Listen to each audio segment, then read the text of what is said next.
But first, a bankruptcy update. As part of the deal announced this week in Detroit's bankruptcy, a group of bondholders agreed to vote for the restructuring in exchange for a higher payout. But one insurer facing big losses still wants DIA Art to be on the table and says it has interested buyers lined up.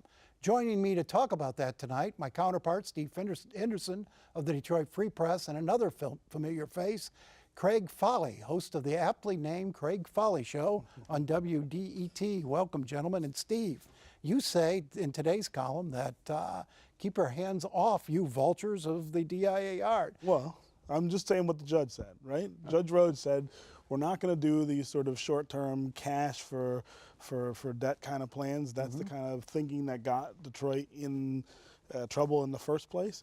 We're not going to cannibalize assets just to pay off some creditors. The grand bargain that's taking shape with foundation money and state money for pensions, leveraging the value of the collection is a much more sophisticated deal. It preserves the city's ability to function.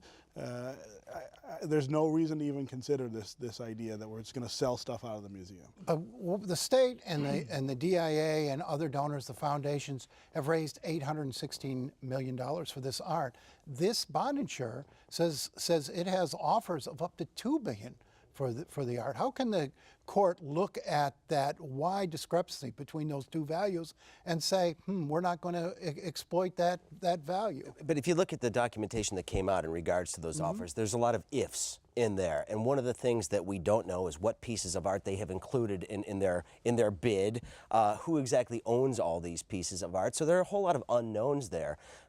So it's impossible to quantify how legitimate these bids are until we have a lot more detail. And Judge Rhodes, I have a feeling, is going to see through that too. But the judge is going to be weighing these pensioners who are still losing a considerable amount of money, particularly those in the general retirement system, against these offers for the art. Is it possible that the foundations are going to have to come up with more money to offset what others are willing to pay? Well, you know, all of this stuff is hypothetical. This idea of selling art out of the museum is way more complicated than anybody ever seems to acknowledge. The city doesn't own most of that art outright.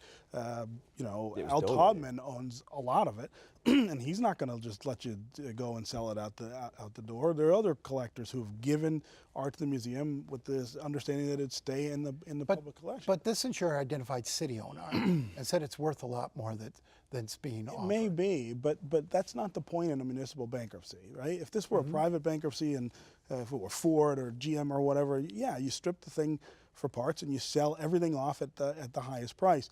The point of a municipal bankruptcy is to keep the city intact and keep it, give it a chance to thrive again on the back end of this. And the museum's a big part of that. Well, yeah, and again, the argument comes down to what role arts and culture play in the well-being of the community, and is it a critical part of what makes Detroit Detroit, and how important is it that you preserve this?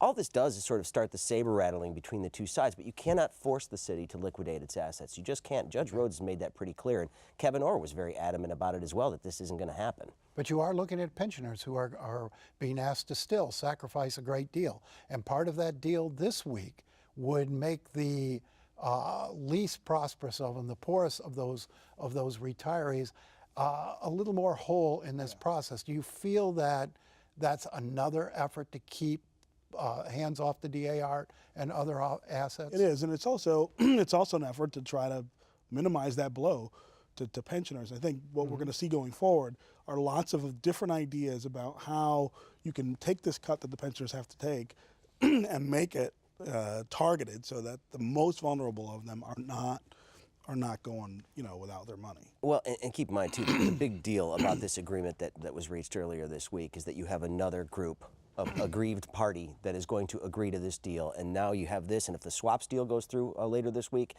then you've got two aggrieved parties that have agreed to support this plan, which means that if the pensioners in particular don't come to the table, you're going to be in a position where you can force a cram down. Nobody wants that, but it's entirely possible that they could do this now.